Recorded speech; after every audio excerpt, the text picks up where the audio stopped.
क्या आपकी basic salary सीधे 3 गुना होने वाली है? क्या 18,000 पाने वाले कर्मचारी अब सीधे 69,000 रुपए पाएंगे? अगर आप केंद्रीय कर्मचारी हैं या फिर पेंशनर हैं, तो आज की ये अपडेट आपके लिए बेहद महत्वपूर्ण है, गेम चेंजर साबित हो सकती है। 8वें वेतन आयोग का काउंटडाउन देखिए शुरू हो चुका है और इसी बीच भारत पेंशनर्स समाज ने सरकार के सामने ऐसा प्रस्ताव रखा जिसने वित्त मंत्रालय से लेकर हर कर्मचारी यूनियन तक हलचल मचा दी।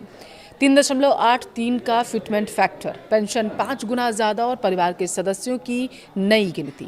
आज के इस वीडियो में मैं इस पूरे मास्टर स्ट्रोक को डिकोड करने वाली हूँ। वीडियो बेहद काम का है, दिलचस्प है, इसलिए लास्ट तक ज़रूर देखिएगा, आपके काम का है। नमस्कार, आपके साथ मैं पल्लवी रविंद्र सिंह। देखिए, अगर आप या आपके परिवार का कोई भी सदस्य केंद्र सरकार का कर्मचारी है या फिर रिटायरमेंट के बाद पेंशन का लाभ ले रहा है, तो आज की यह चर्चा आपके लिए बेहद ज़रूरी है। देश भर के करीब 1 करोड़ से ज़्यादा केंद्रीय कर्मचारियों और पेंशनर्स की निगाहें इन दिनों सिर्फ एक ही चीज़ पर टिकी हैं और वो है 8वां वेतन आयोग। जैसे जैसे समय आगे बढ़ रहा है, कर्मचारियों की उम्मीदें और मांगें दोनों बढ़ती जा रही हैं और इसी बीच देश के सबसे बड़े पेंशनर संगठन में से एक भारत पेंशनर समाज ने 8वें वेतन आयोग के सामने कुछ ऐसी मांगें रखी हैं जिसने सबकी चर्चाओं को गर्म कर दिया है। न्यूनतम सैलरी 18,000 से सीधे 69,000 करने की मांग। जी हाँ, आपने बिल्कुल सही सुना है। आज की इस वीडियो में हम बात करने वाले हैं कि किस तरीके से भारत पेंशनर्स ने अपनी मांगें रखी हैं, इस प्रस्ताव में क्या क्या कहा गया है, इसके पीछे उनका गणित क्या है और अगर ये मांगें मान ली जाती हैं तो आपकी जेब पर इसका कितना बड़ा और पॉजिटिव इम्पैक्ट पड़ने वाला है, ये जानना आपके लिए बेहद ज़रूरी है। सबसे पहले बात करते हैं उस मांग की जिसने सबसे ज़्यादा सुर्खियाँ बटोरी हैं, यानी न्यूनतम बेसिक सैलरी में बढ़ोतरी की।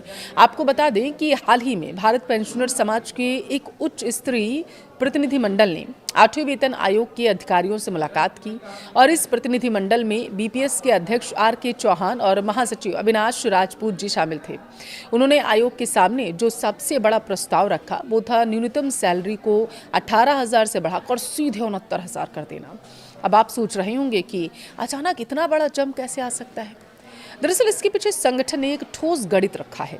फिटमेंट फैक्टर का 7वें वेतन आयोग में फिटमेंट फैक्टर 2.57 तय किया गया था, लेकिन बीपीएस ने 8वें वेतन आयोग के लिए फिटमेंट फैक्टर के तहत 3.83 के तहत इसे फैक्टर माना है।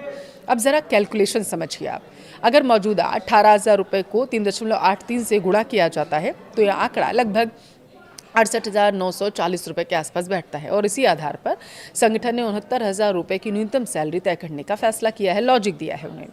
अगर ये मांग मान ली जाती है तो एंट्री लेवल के कर्मचारियों का जीवन स्तर पूरी तरीके से बदल जाएगा।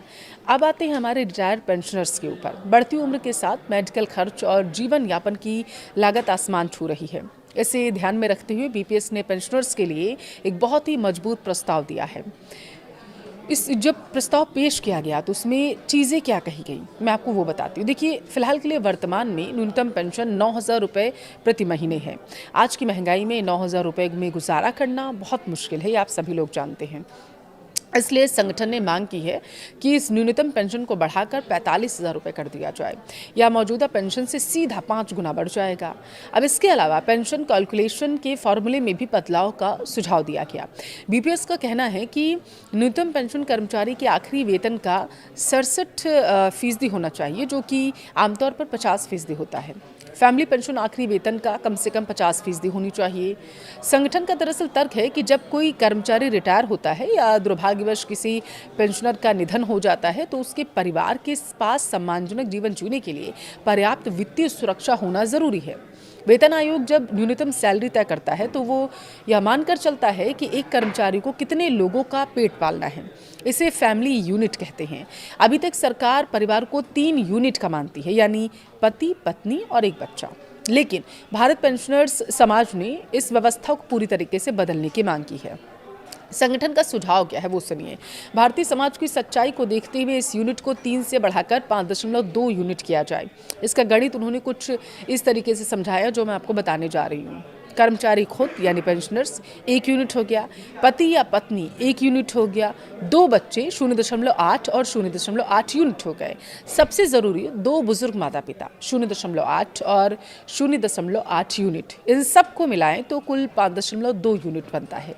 संगठन का स्पष्ट कहना है कि आज के दौर में बच्चों की पढ़ाई और बुजुर्ग माता पिता की देखभाल, उनके पूरे मेडिकल खर्चे में बहुत बड़ा जो खर्च है वो करना पड़ता है। ऐसे में पुरानी 3 यूनिट की थ्योरी अब काम की नहीं रह गई है, क्योंकि महंगाई भी बढ़ी है। सैलरी तय करते समय माता पिता की जिम्मेदारी को भी फॉर्मूले का हिस्सा बनाना ही होगा। सैलरी और बेसिक पेंशन के अलावा संगठन ने महंगाई भत्ते यानी डीए और महंगाई राहत यानी कि डीआर को लेकर भी एक बड़ा सुझाव दिया है। फिलहाल सरकार साल में 2 बार जनवरी और जुलाई में डीए डीआर बढ़ाती है, लेकिन बीपीएस की मांग ये है कि अब इसे हर 3 महीने में यानी क्वार्टरली बढ़ाया जाए। यानी जैसे ही 3 महीने का महंगाई का औसत आंकड़ा आएगा, तुरंत ही कर्मचारियों और पेंशनर्स को उसका लाभ मिलने लगेगा, ताकि वो महंगाई की मार से बच सके। एक और दिलचस्प मांग ये है कि जैसे ही महंगाई राहत 25% के आंकड़े को पार करती है, तो उसे तुरंत ही बेसिक पेंशन में मर्ज करने के लिए जो सिफारिशें की गई, ताकि पेंशन का बेस अमाउंट बढ़ जाए। बात करें स्वास्थ्य सुविधाओं की, तो उम्र के इस पड़ाव में सबसे ज़्यादा ज़रूरत इलाज की होती है। संगठन ने मांग की है कि जो पेंशनर्स ग्रामीण इलाकों में रहते हैं और सेंट्रल गवर्नमेंट हेल्थ स्कीम के दायरे से बाहर हैं, उन्हें कैशलेस हेल्थ केयर सुविधा दी जाए। हर महीने मिलने वाले फिक्स्ड मेडिकल अलाउंस को बढ़ाकर 5,000 रुपये कर दिया जाए। साथ ही बीएसएनएल के पेंशनर्स की पेंशन समानता और उनके स्वास्थ्य से जुड़े लंबित मांगों को भी जल्द से जल्द सुलझा दिया जाए। अब आपके मन में सवाल आ रहा होगा कि भारत पेंशनर्स समाज आखिर है कौन, जिसकी मांगों को इतनी गंभीरता से लिया जा रहा है और जिसकी चर्चा देश भर में हो रही है। दरअसल बीपीएस कोई नया संगठन नहीं है। इसकी स्थापना जनवरी 1955 में की गई थी। यह पेंशनर्स से जुड़े मुद्दों को उठाने वाला देश का सबसे प्रतिष्ठित संगठन माना जाता है। इसे भारत सरकार के पेंशन एवं पेंशनर्स कल्याण विभाग और नीति आयोग से मान्यता भी मिली हुई है, इसीलिए इसके सुझावों को गंभीरता से लिया जाता है। इस संगठन के साथ देश भर के करीब 245 पेंशनर्स एसोसिएशन भी जुड़ी हुई हैं और यह लगभग 10 लाख पेंशनर्स की आवाज़ सरकार तक पहुंचाता है। लेकिन यहाँ एक सच्चाई जानना आपके लिए ज़रूरी है। ये सारे जो आंकड़े हैं, 69,000 की सैलरी या 45,000 की पेंशन अभी सिर्फ सिफारिशें और मांगे हैं, या कोई अंतिम फैसला नहीं है। ये एक मसौदा है जो बीपीएस की तरफ से पेश किया गया है। 8वां वेतन आयोग अभी विभिन्न कर्मचारी यूनियन और संगठनों से ऐसे ही सुझाव ले रहा है। इन सभी सुझावों का आर्थिक प्रभाव देखा जाएगा आगे। सरकार के खजाने पर पड़ने वाले बोझ का आकलन होगा और तब जाकर आयोग अपनी फाइनल रिपोर्ट सौंपेगा। उस रिपोर्ट को अंत में केंद्र सरकार की कैबिनेट से मंजूरी दी जाएगी। देखिए, बुढ़ापा कोई बोझ नहीं है, बल्कि उस अनुभव का सम्मान है जो इन कर्मचारियों ने इस देश को दिया है। भारत पेंशनर समाज ने जो मांगे रखी हैं, वे सिर्फ कागजी आंकड़े नहीं हैं, बल्कि एक सम्मानजनक जीवन जीने की बुनियादी ज़रूरत भी है। आपको क्या लगता है, क्या सरकार को बिना देरी किए इन बुजुर्गों और कर्मचारियों की इन मांगों को मान लेना चाहिए? क्योंकि माना जा रहा है कि अगर पास हो गया ये बिल, तो कर्मचारियों और पेंशनर्स के अकाउंट में पैसों की बारिश हो सकती है। लेकिन याद रखिए, ये अभी सिर्फ एक प्रपोजल है, असली पिक्चर अभी बाकी है। अब गेंद सरकार और 8वें वेतन आयोग के पाले में है। क्या सरकार 3.83 के इस ऐतिहासिक फिटमेंट फैक्टर को हरी झंडी देगी, या फिर बीच का कोई रास्ता निकाला जाएगा? या आगामी दिनों में क्लियर हो जाएगा। मौजूदा महंगाई को देखते हुए 69,000 की न्यूनतम सैलरी और 45,000 की पेंशन की जायज़ मांग क्या आपको सही लगती है? यह सरकार के लिए इसे लागू करना आर्थिक रूप से संभव नहीं हो सकता? आपको क्या लगता है? मुझे कमेंट में ज़रूर बताइएगा।